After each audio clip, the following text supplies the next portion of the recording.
दोस्तों, आप सभी को महाशिवरात्रि की हार्दिक शुभकामनाएं। आज मैं आप लोगों को महाशिवरात्रि की व्रत कथा सुनाने जा रही हूँ। कहते हैं, जो लोग महाशिवरात्रि का पावन व्रत करते हैं, उन्हें यह कथा जरूर पढ़नी चाहिए, और जो लोग महाशिवरात्रि का व्रत नहीं करते, उन्हें यह कथा जरूर सुननी चाहिए। ऐसी मान्यता है कि जो महाशिवरात्रि की व्रत कथा सुनता है, उसे भी भगवान शिव की भक्ति का लाभ मिल जाता है। इसीलिए हर शिव भक्त को महाशिवरात्रि की व्रत कथा जरूर सुननी चाहिए। तो चलिए महाशिवरात्रि की व्रत कथा को सुनते हैं। एक बार कैलाश पर्वत पर बैठी माता पार्वती ने भगवान शिव से पूछा, हे प्रभु, ऐसा कौन सा श्रेष्ठ और सरल व्रत पूजन है जिससे मृत्यु लोक के प्राणी आपकी कृपा प्राप्त कर लेते हैं।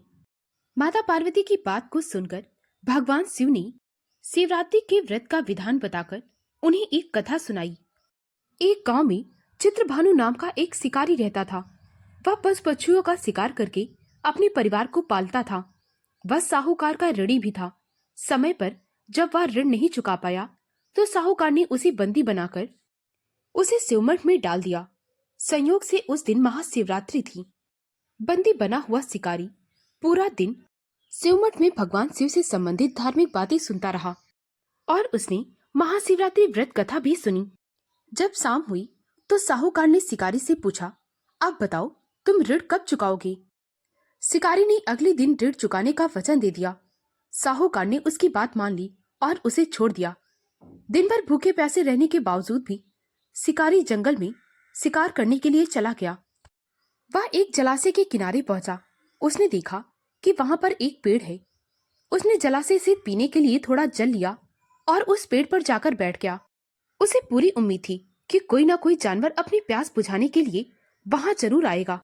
शिकारी जिस पेड़ पर बैठा था वह पेड़ बेलपत्र का था और उस पेड़ के नीचे एक शिवलिंग था जो सूखी पत्तियों के कारण ढक गया था। इसीलिए वह किसी को दिखाई नहीं दे रहा था। शिकारी को भी उस बात का पता न था। वह भूख प्यास से थका हुआ उसी पर मचान बनाकर बैठ गया। पेड़ पर मचान बनाते समय उसने कुछ टहनियां तोड़ी थी। इसीलिए टहनियां तोड़ते समय कुछ टहनियां उस शिवलिंग पर जा गिरी। इस प्रकार भूखे प्यासे रहने के कारण उस शिकारी का व्रत भी हो गया और शिवलिंग पर बेलपत्र भी चढ़ गए। रात का एक पहर बीत गया। तभी एक गर्भवती हिरनी वहां तालाब पर पानी पीने के लिए पहुंची। हिरनी को देखकर जैसे ही शिकारी ने तीर चढ़ाकर प्रत्यंजा खींची, उसके हाथ से कुछ बेलपत्र के पत्ते और कुछ जल की बूंदें उस शिवलिंग पर जा गिरी। इस प्रकार अनजाने में ही सही शिकारी की पहले पहर की पूजा हो गई। पत्तों के गिरने से हिरनी को जब पत्तों की आवाज आई तो वह चौकन्नी हो गई। तभी उसकी नजर शिकारी पर गई। वह शिकारी से कहने लगी, भाई, मैं गर्भवती हूँ, मुझे मत मारो। शीघ्र ही मैं प्रसव करने वाली हूँ। तुम एक साथ दो जीवों की हत्या करोगे, जो ठीक नहीं है। मैं अपने बच्चे को जन्म देने के बाद तुम्हारे पास आ जाऊंगी तो तुम मुझे मार लेना। शिकारी ने जब हिरनी की बात सुनी तो उसने अपनी प्रत्यंचा ढीली कर ली और उसने हिरनी को वहां से जाने दिया। वह हिरनी चुपचाप झाड़ियों में जाकर छिप गई। थोड़ी देर बाद वहां पर दूसरी हिरनी आई। उस हिरनी को देखकर शिकारी की खुशी का ठिकाना ना रहा। उसने तुरंत ही अपने तीर पर प्रत्यंचा चढ़ाई, जिसकी वजह से फिर से कुछ बेलपत्री और जल की कुछ बूंदें शिवलिंग पर गिर पड़ी। इस प्रकार फिर से शिकारी की दूसरी पहर की पूजा हो गई। तभी उस हिरनी ने शिकारी को देखा तो निवेदन करते हुए कहने लगी, मैं अपने प्रिय की खोज कर रही हूँ। एक बार मैं अपने पति से मिल लूं, फिर मैं खुद चलकर तुम्हारे पास आ जाऊंगी। तुम मुझे मार लेना। शिकारी ने फिर से अपनी प्रत्यंचा ढीली की और उस हिरनी को भी जाने दिया। 2 बार शिकार खोने के बाद शिकारी थोड़ा दुखी था। रात्रि का आखिरी पहर बीत रहा था। शिकारी चिंता में था। तभी उसी समय वहां पर एक हिरनी अपने 2 बच्चों के साथ आई। शिकारी ने तुरंत ही अपने तीर पर प्रत्यंचा कसी। इस पर उस हिरनी ने कहा, मुझे मत मारो, मेरे 2 छोटे छोटे बच्चे हैं। मैं अपने बच्चों को उनके पिता के पास पहुंचा आती हूँ, उसके बाद तुम्हारे पास आती हूँ तो तुम मुझे मार लेना। शिकारी ने कहा, मैं इससे पहले भी 2 शिकार छोड़ चुका हूँ, अब मैं शिकार नहीं छोड़ूंगा, नहीं तो मेरे परिवार का पालन पोषण कैसे होगा।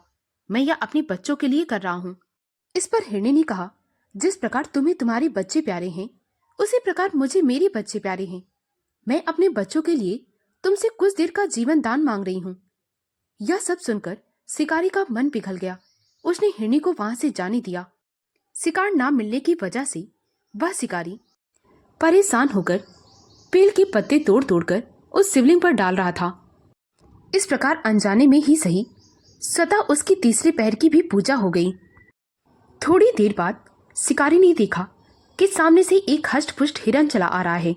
शिकारी ने सोचा, अब तो मैं इसका शिकार अवश्य करके रहूंगा, किसी भी हालत में इसे नहीं छोड़ूंगा।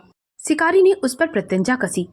हिरन ने शिकारी को देखा और कहा, भाई, अगर तुमने मेरी पहली 3 हिरनियों और उनके बच्चों को मार डाला है तो मुझे भी मार डालो, ताकि मुझे उनसे अलग होने का एक क्षण का भी दुख न सहना पड़े।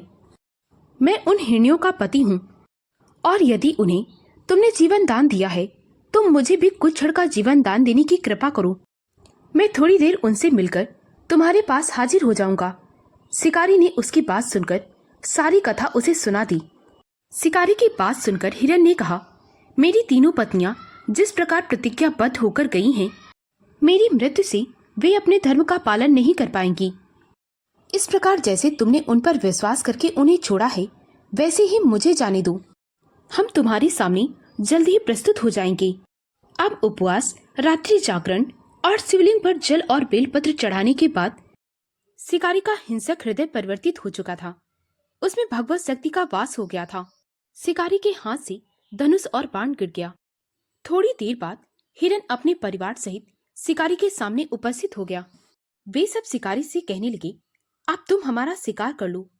लेकिन जंगली पशुओं की ऐसी सत्यता, सात्विकता और सामूहिक प्रेम को देखकर शिकारी को बहुत ग्लानि हुई। उसकी आंखों से आंसू झरने लगे। उसने हिरन के परिवार को ना मारकर अपने कठोर हृदय को जीव हिंसा से हटा दिया और कोमल और दयालु बन गया। यह सब कुछ देवलोक से भगवान शिव देख रहे थे। उन्होंने तुरंत ही शिकारी को अपने दिव्य स्वरूप का दर्शन करवाया और साथ ही उसे सुख समृद्धि का वरदान देकर उसे गुह नाम प्रदान किया। और ये वही गुह था जिसके साथ भगवान श्री राम ने मित्रता की थी। ओम नमः पार्वती पतये, हर हर महादेव। दोस्तों, तो ये थी महाशिवरात्रि की पावन व्रत कथा। आप सभी पर भगवान शिव और माता पार्वती की कृपा सदैव बनी रहे।